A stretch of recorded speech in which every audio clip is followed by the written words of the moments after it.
संसदरत्न खासदार सुप्रिया सुळे यांचा वाढदिवस सोमवारी 29 जून रोजी आहे। या निमित्ताने शरद प्रतिभा प्रतिष्ठानच्या वतीने दरवर्षीप्रमाणे यंदाही रक्तदान शिबिरासह विविध सामाजिक उपक्रमांचे आयोजन करण्यात आले। रविवारी हॉटेल सिटी पार्क येथे रक्तदान शिबिराचे आयोजन करण्यात आले होते। या शिबिराचे उद्घाटन माजी उपमुख्यमंत्री विजयसिंह मोहिते पाटील यांच्या हस्ते करण्यात आले। यावेळी संस्थेचे मार्गदर्शक महेश गादेकर, शरद प्रतिभा प्रतिष्ठानचे अध्यक्ष प्रशांत बाबर, उपाध्यक्ष शंतनू साळुंखे, राष्ट्रवादी काँग्रेसचे प्रदेश उपाध्यक्ष भारत जाधव, प्रदेश सरचिटणीस शंकर पाटील, माजी उपमहापौर नाना काळे, महिला अध्यक्ष सुनीता रोटे, सरचिटणीस चंद्रकांत पवार, शशिकांत सोनटक्के, सिद्धार्थ सर्वगोड, लखन गावडे, वीरप्पा बनगर, अमित मोतेवार, अबूबकर सय्यद, सिद्धलिंग मेत्रे, सुनील माने, मिलिंद गोरे, संपन्न दिवाकर, मुसा अत्तार, विपुल केसकर, जावेद शिकलगार, सिकंदर गोलंदाज, सिद्धारूढ निंबाळे, राजू सुपाते, प्रतीक्षा चव्हाण, रिजवान शेख, संजय जाबा, राकेश सोनी आदी मान्यवर उपस्थित होते। माजी उपमुख्यमंत्री विजयसिंह मोहिते पाटील यांनी शरद प्रतिभा प्रतिष्ठानने आयोजित केलेल्या सामाजिक उपक्रमांचे कौतुक केले। राष्ट्रवादी काँग्रेस माजी शहराध्यक्ष महेश गादेकर यांनी खासदार सुप्रिया सुळे यांना वाढदिवसाच्या शुभेच्छा दिल्या। खासदार सुप्रिया सुळे यांच्या 56व्या वाढदिवसानिमित्त 56 नागरिकांनी रक्तदान करून त्यांना शुभेच्छा दिल्या। या रक्तदान शिबिरास अक्षय ब्लड बँकेचे सहकार्य लाभले।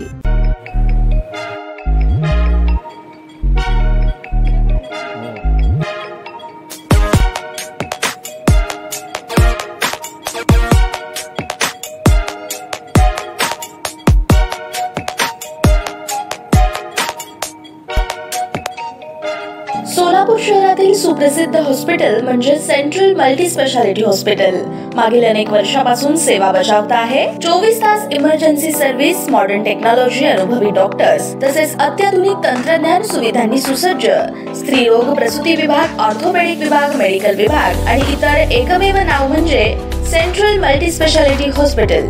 पत्ता गणेशपेठ शॉपिंग सेंटर, मंगळवार बाजार, सोलापूर। ताज्या बातम्या पाहण्यासाठी प्राईम महाराष्ट्र न्यूज चॅनलला सबस्क्राइब करा।